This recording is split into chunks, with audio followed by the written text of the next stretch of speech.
부동산에 대해서 상속세를 절세하는 방법 중에 하나가 가압상속공제죠. 그중에서 이제 업종 요건만 잘 활용하면 저희가 굉장히 상속세에 대해서 많이 절세를 할 수 있는데 그중에 하나 이제 베이커리, 카페 저희도 많이 실행하고 있습니다. 하지만 과세관청에서 요즘 이걸 언론에 보도되다 보니까 주의 깊게 보는 것 같습니다. 한번 관련 영상을 한번 같이 한번 봐보시죠. 외곽으로 나가면 대형 베이커리 카페 쉽게 볼 수 있죠. 경치 좋은 곳에서 커피와 디저트를 함께 할 수 있다 보니까 인기인데요. 이 가운데 일부는 상속세 절세 수단으로 악용되고 있는 것으로 파악됐습니다. 어떤 제도의 허점을 파고든 건지 송우빈 기자가 설명드리겠습니다. 경기도의 한 초대형 베이커리 카페. 푸른 산이 주변을 감싸고 있고 명정이 직접 만든 빵을 커피와 함께 즐길 수 있어 나들이 객에게 인기입니다.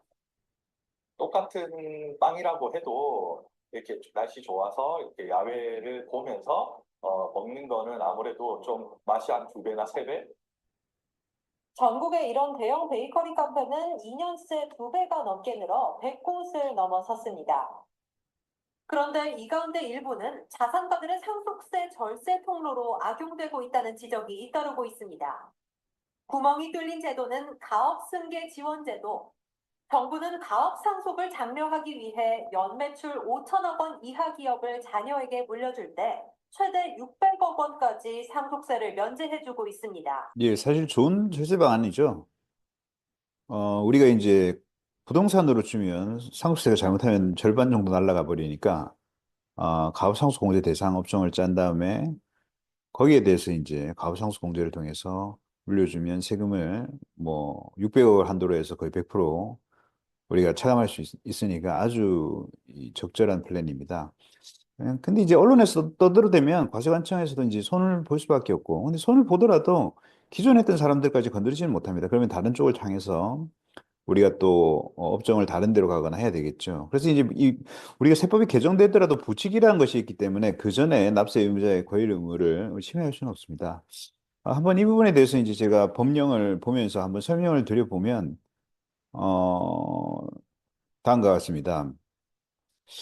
일단 화면에 있는 저희 이제 파워포인트 자료를 한번 보시면 그러면 저희가 이제 세법 관련 규정을 보면서 어떻게 적용했는지에 대해서 한번 설명드려 보겠습니다. 우리가 이제 가업 승계에 대한 증여 특례와 가업 상속 공제라는 조특법의 규정이 있는데 그중에서 이 가업 상속 공제라는 규정을 쓰면 우리가 이제 이 600억을 한도로 해서 상속세에서 가산되는 예를 들어서 이 부동산이 베이커리 카페를 해가지고 주식으로 갔으면 그 주식을 600원 범위 내에서 빼준다는 소리입니다. 근데 그 요건이 있는데 이게 이제 간단하게 말씀드리면 10년 동안 아버지가 이제 사업을 계속 유지를 했어야 되고요. 그러고 나서 이제 돌아가셨을 때 아들이 물려받으면 됩니다. 10년 동안 쭉 사업을 하다가 아들이 이렇게 대표이사로 베이커리 카페 만들어 놓고 물려주면 상속세에서 그 주식 가치는 다 빼버린다는 겁니다. 그리고 이게 이제 개인으로 있다가 아버지가 영위를 하시다가 법인으로 전환했을 때 개인으로 영위했던 기간도 10년에 인정이 되기 때문에 한 50대 중반이나 60대 중반, 뭐 70대까지 하더라도 우리가 10년 동안에 아버지가 사업을 영위할 수 있게 만들어주고 나서 주식을 물려주고 그러면 상속세 때 공제되는 금액이 전액 다 빠져버릴 수 있다는 거죠. 근데 이제 이런 법인 전환이나 이 가업승계를 하고 나서는 사후관리가 있습니다. 그 사후관리 요건은 가업용 자산 유지. 아까 그 베이커리 받았던 부동산 안 팔면 됩니다. 돌아가시고 나서 5년 동안 안 팔고 5년 뒤에는 팔아도 된다는 거고. 그리고 고용인원, 뭐 직원 수 베이커리 카페 뽑으면 뭐 한 두세 명 뽑을 수 있겠죠. 그거 계속 유지하면 됩니다. 예전에는 이제 뭐 100% 유지해야 되는데 지금은 5년 평균 5년 동안에서 90%만 유지해 주면 되는 것이죠. 그래서 그런 요건, 그리고 이제 주식도 5년 동안 팔아서는 안 됩니다. 그것만 갖춰주면 우리가 상속세에서 엄청난 이득을 볼 수 있다는 거죠. 이런 큰 이익인데 사실 안 할 이유는 없겠죠. 그래서 저희 도담에서도 베이커리 카페뿐만 아니라 뭐 출판업이라든지, 그다음에 작물 재배업 이런 것들을 통해서 부동산을 많이 가지고 계시는 우리 고액 자산가 분들의 상속세 절감 플랜으로 많이 활용하고 있습니다.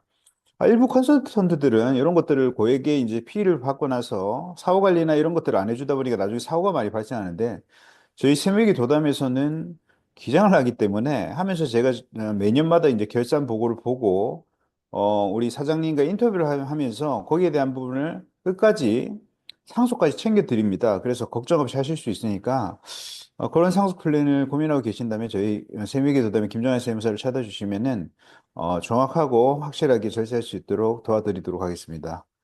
오늘은 그런 베이커리 카페 관련 가압상속 공제에 대해서 알아보았습니다. 감사합니다.